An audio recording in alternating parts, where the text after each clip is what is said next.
impostômetro, que mede a quantidade de impostos paga pelos brasileiros em tempo real, fechou o ano de 2003 batendo a marca recorde de 1 trilhão e 700 milhões de reais. Para falar sobre a carga tributária paga pelo brasileiro, eu estou na Associação Comercial de São Paulo e o NGT Entrevistas de hoje conversa com o doutor Marcel Solimeu, economista da Associação Comercial de São Paulo.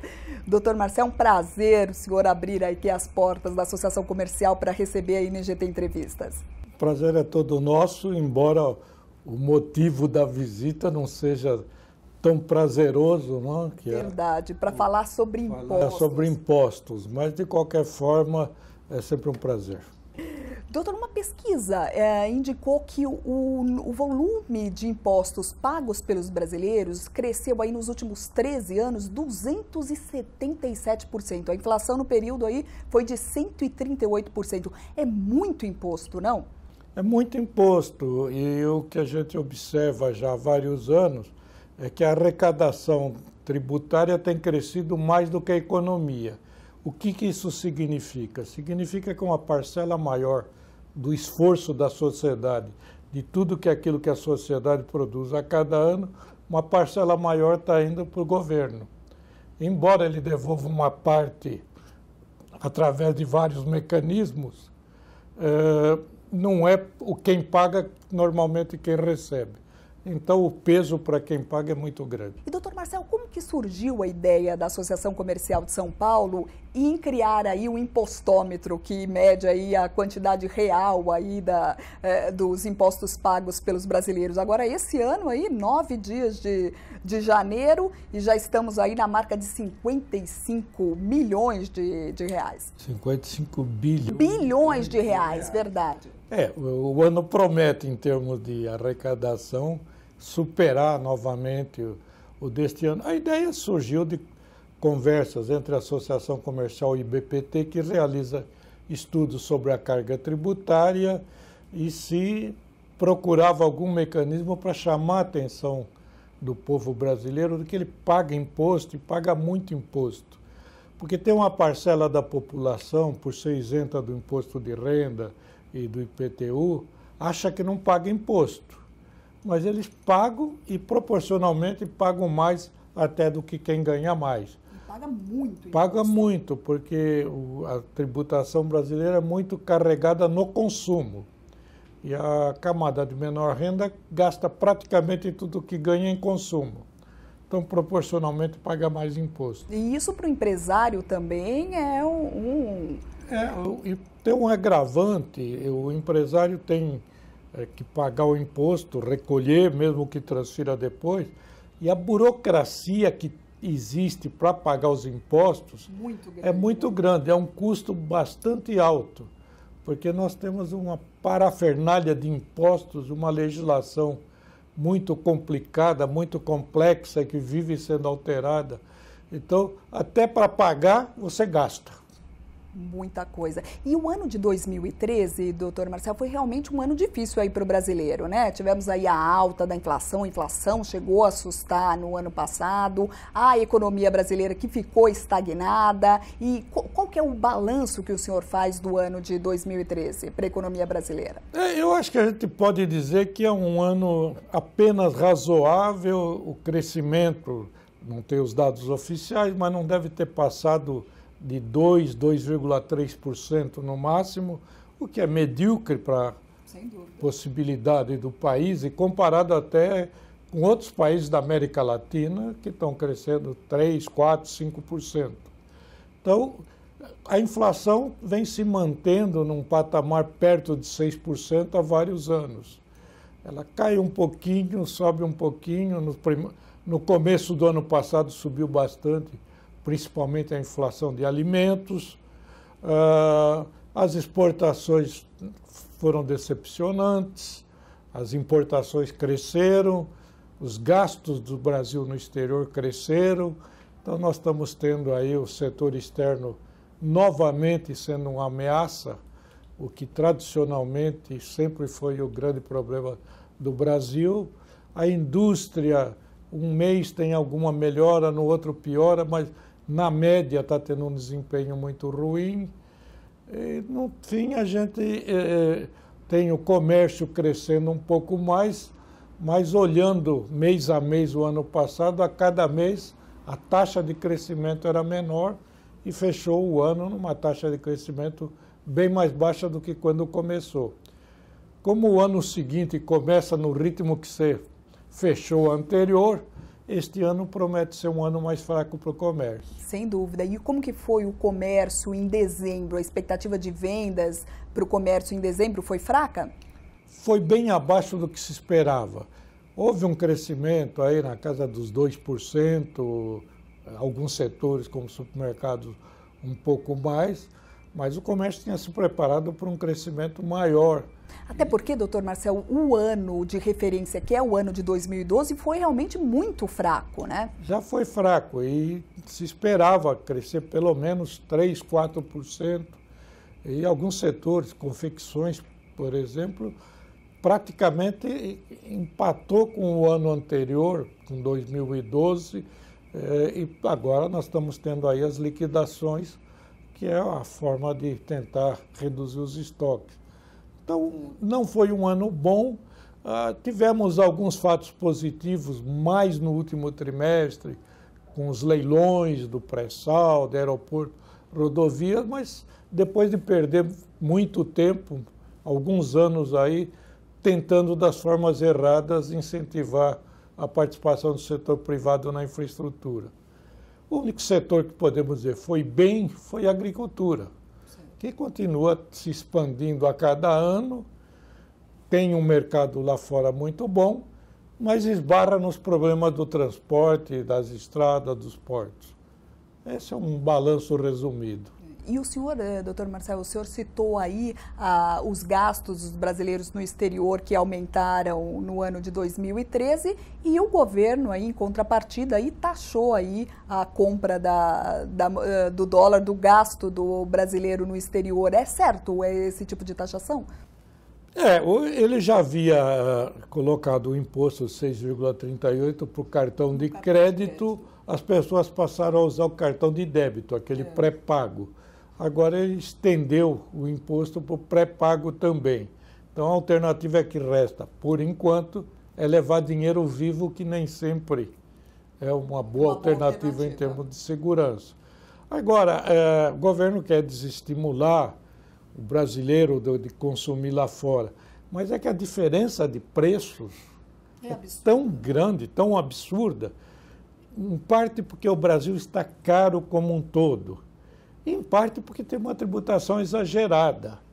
Então, o melhor estímulo que o brasileiro pode ter para deixar de comprar lá fora e comprar aqui dentro é ter produtos com a mesma qualidade e com preços, não digo iguais, mas compatíveis. E qual é o caminho aí, a reforma tributária no país? A reforma tributária é um sonho eu ouço falar nisso há 20 anos, mas o problema, nós podemos fazer uma reforma para simplificar, mas para reduzir a carga tributária, tem que reduzir a despesa. Porque quando o governo gasta, a sociedade paga, não tem jeito. É como num condomínio, nós somos todos condôminos, e se o síndico gasta, nós temos que pagar. Nós podemos criticar se está gastando bem ou gastando mal, mas a conta chega para a gente. Então nós precisaríamos de uma reforma tributária que pelo menos simplificasse e de uma política de crescimento dos gastos menor que o crescimento da economia, para num prazo médio você poder reduzir a tributação. Mas afora isso, para melhorar o chamado custo Brasil, nós podemos simplificando muita coisa, melhorando a infraestrutura, tem muitas coisas que podem ir sendo feitas gradativamente. O problema é que muitas coisas demandam tempo, mas se você não começa, você nunca vai chegar lá. Certo, e agora é uma ótima maneira aí de se começar, porque o Brasil aí vai sediar grandes eventos esse ano, ano da Copa, 2016, ano aí das Olimpíadas. Será que o Brasil consegue cumprir aí os prazos aí para a infraestrutura do país? Nós temos uma tradição de última hora sempre para as coisas. Eu acho que vai haver muita improvisação, vamos ter alguns problemas, porque obras de infraestrutura normalmente são demoradas. Nós fomos escolhidos para a Copa há 7 anos atrás e muitas coisas agora estão começando a ser feitas. Privatização de aeroportos, tudo isso. No fim, vai sair a Copa. Não me preocupa muito se a Copa vai ser 100% ou 60%, embora isso possa afetar a imagem do Brasil. O que me preocupa mais é o quanto nós gastamos, a forma como nós gastamos e o que vai sobrar disso. Em algumas coisas, das obras de infraestrutura, eu acho que vão sobrar benefícios. Em muitos estádios aí, eu acho que nós vamos ter muitos elefantes brancos por aí. Doutor Marcelo, a gente estava falando aí sobre os gastos em dezembro e o endividamento aí da população, né? Porque uma pesquisa da Fundação Getúlio Vargas indicou aí que nos últimos 5 anos o ritmo de crescimento aí de endividamento do brasileiro chega a quase 20% ao ano. É muita coisa, né? O endividamento tem crescido porque, como a média da renda da população é baixa, para adquirir produtos de maior valor, precisa muito do crédito, do parcelamento e até com prazos mais longos. Agora, o endividamento mais recente que tem crescido é do crédito imobiliário, que é um crédito de longo prazo. O importante no curto prazo é olhar o comprometimento da renda, que tirando o crédito imobiliário ele vem se estabilizando. Até porque os agentes financeiros já não concedem crédito com aquela facilidade do começo do ano passado. Verdade. Quando se ofertava carros a 60 meses sem entrada.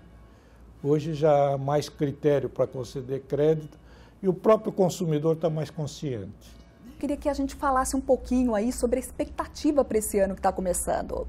Economia brasileira, quais são as expectativas? Ano de Copa, ano de eleições, vai ser um bom ano para o Brasil? Olha, a maioria dos economistas tem dito que nós podemos esperar para 2014, em relação a 2013, mais do mesmo. Quer dizer, vamos crescer mais ou menos o mesmo que crescemos em 2013, perto dos 2%, um pouquinho acima, um pouquinho abaixo. A inflação deve ficar mais ou menos perto dos entre 5,5% e 6%. Talvez tenhamos alguma melhora na indústria, tirando a indústria automobilística, que eu acho que vai ter que reduzir o ritmo. Talvez tenhamos aí uma desvalorização maior do câmbio que ajude um pouco mais as exportações, mas não deve alterar muito o cenário. O comércio deve vender aí perto de 3%, 4%, mais ou menos o ritmo que fechou este ano. E a expectativa é que a gente, pelo menos, consiga não piorar.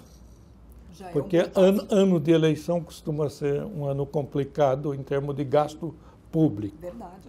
Mas como os governos, tanto federal como estaduais, estão muito apertados, então nós estamos imaginando que não tem muito espaço para aumentar mais os gastos.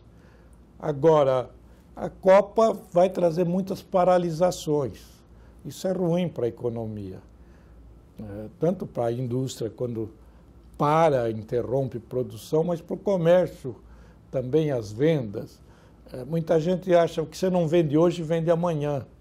Mas existe o que se chama de compra de impulso, as mulheres conhecem bem. Sem dúvida. Quando passam numa vitrine, você compra porque viu naquela hora aquele produto.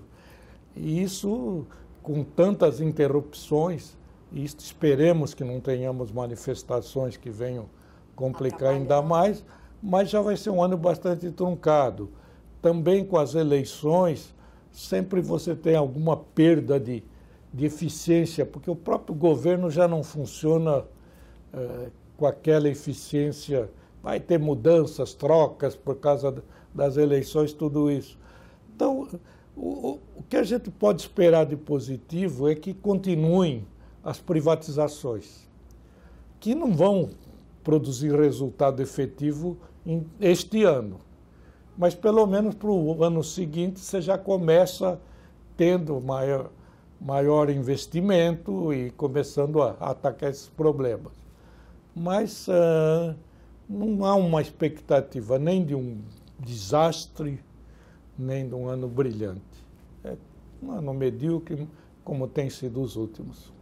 Doutor Marcel, para a gente encerrar a entrevista, eu queria que você contasse aí um pouquinho do trabalho da Associação Comercial de São Paulo.